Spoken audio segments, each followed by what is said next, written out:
トラクションコントロールいつも1だけど6にして。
ということで、エンジンはね、かかりはするんだけどね、ちょっと一回、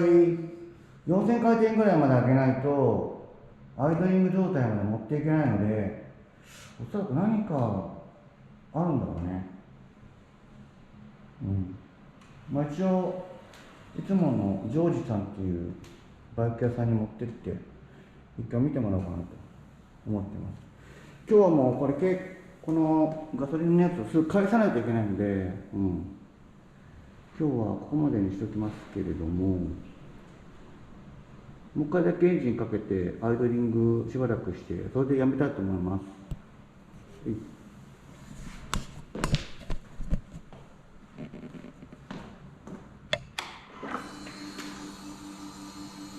トラクションコントロールは1にしとくかね。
で